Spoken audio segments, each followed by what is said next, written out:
Et le chérubin, Satan n'est jamais tombé d'en haut là-bas, machin, c'est des conneries des chrétiens.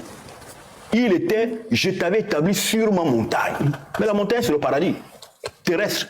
Il était là en érection sur la montagne de Dieu. En érection. En érection. Ben oui, c'est un kéroub. Les chérubins sont des entités bandées, monsieur Bakabongema. Oui, bien sûr. Et du coup, bandé là sur la montagne du Seigneur, il avait la vocation Congo, c'est-à-dire christique. C'est pourquoi on dit qu'il avait des ailes déployées. Il protégeait la forêt sacrée.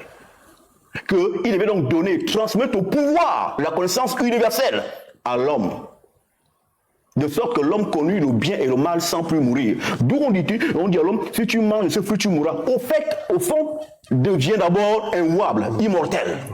De sorte que quand tu toucheras à la connaissance absolue, qui est à la fois bien et mal, que tu ne meurs pas. Mais l'homme n'a pas mangé le 11e fruit initiatique, qu'il est allé au 12e. Le rite qu'on fait étant nu, le rite du sexe.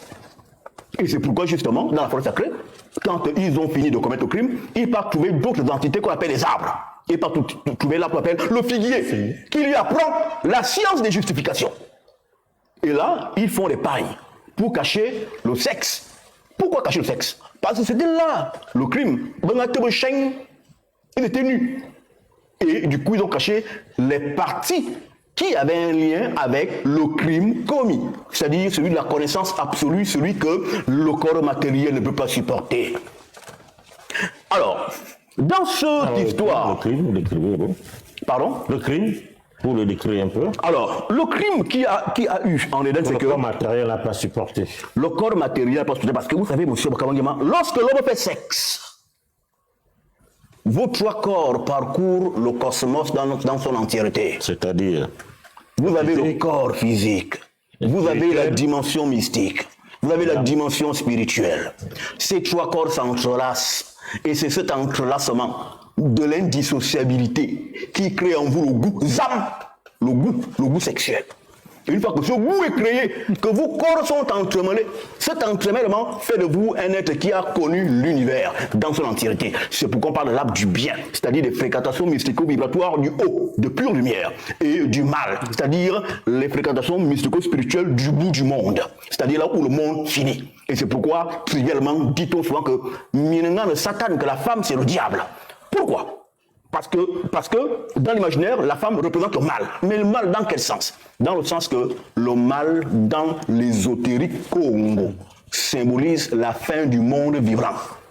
Et justement, après la femme, qui vibre après? La femme termine le monde vibrant. Elle est le bout du monde.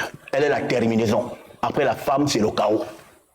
Et donc, pour que l'homme touche à la femme, parce que c'est la femme qui amène à la connaissance. Et c'est pourquoi, à chaque fois que vous connaissez votre femme, on dit, tu connais ta femme. Par exemple, on dit, Adam a connu sa femme. Il connut. Autrement dit, le fait d'aller au sexe, monsieur Okal vous amène à la connaissance.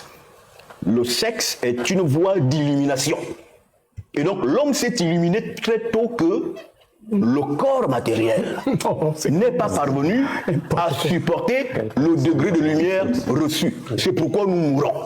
L'homme est né dans le neutre, ni éphémère, ni éternel.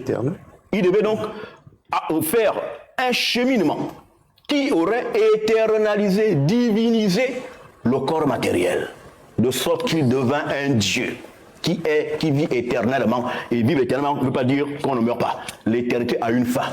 D'où dit-on que Dieu règne d'éternité en éternité. Parce qu'une éternité, c'est 1000 ans. Après 1000 ans, on va dormir. Alors, les téléspectateurs veulent savoir, par rapport au vouloir. Voilà. Et le faire. Comment, là-dedans, qu'est-ce qu'ils doivent comprendre? Peut-être vous avez fait allusion à cela, mais le plus simplement possible. Quand ils sont assis à la maison en train de nous suivre, qu'est-ce qu'ils doivent savoir? C'est ça la réponse. Ce qu'ils doivent comprendre dépend de qui? Le faire dépend de qui? Est-ce que ça dépend de Dieu? Est-ce que ça ne dépend pas de Dieu? Est-ce que ça dépend de nous-mêmes? Le vouloir et le faire dépendent totalement de Dieu.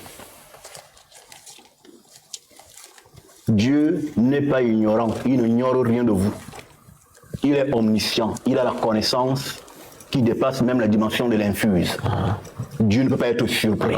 Quand tu dis dépendre de Dieu, hein, est-ce que ça voudrait dire que c'est lui qui incite en nous, souffle en nous, le vouloir et le faire? Et Dieu qui souffle en vous le vouloir et le faire. Tant que tu vis Dieu tantôt. Quel que soit ça, C'est-à-dire que quel que soit le bien et le mal. Parce que Dieu est dans le bien et le mal. Je viens de vous le dire. C'est lui qui crée le mal. Quand il y a des guerres, c'est Dieu. Quand il y a le bien, c'est toujours lui. Il est le maître du jeu. C'est sa chose. C'est pourquoi je m'étonne que les chrétiens ici en face continuent de chasser Satan depuis des millénaires. Pourquoi Dieu n'anéantit pas Satan tout simplement et nous laisse en paix?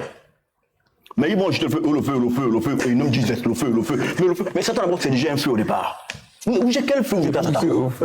Vous jetez le feu au feu. Satan était un serviteur de Dieu. Hein, pour accomplir les dimensions des basses fréquentations mystico-vibratoires. Il guillonne les hommes pour les faire monter à Dieu. Tout simplement. C'est pourquoi il est écrit encore dans la Bible que c'est dans le désert que Dieu parle au cœur de l'homme. Le désert, c'est quoi? Mais ce sont les dimensions de difficulté. Je prends les réactions. Non, mais je vais chuter. Oui, donc, mais... Satan est un serviteur de Dieu. Il n'est pas un adversaire pour Dieu. C'est peut-être face à nous qu'il peut l'être. Donc, les fréquentations mystiques du bas, Satan c'est le mal, Dieu c'est le bien. Dieu est bien et mal. On l'a précipité. On l'a précipité où? Donc, c'est-à-dire qu'il embête au ciel et on l'envoie chez des gens faibles et fragiles. Voilà. Et que Dieu aime. Et que Dieu nous aime. Mais comment ça se peut expliquer? Mais ça c'est quel Dieu? Mais ça c'est un Dieu tentateur. En plus il te met un arbre. Il te dit le bien et le mal, mais si tu touches tu meurs. Mais enlève ça là. Ça fait quoi là? C'est parce qu'il y a une dimension que ces individus ne comprennent pas.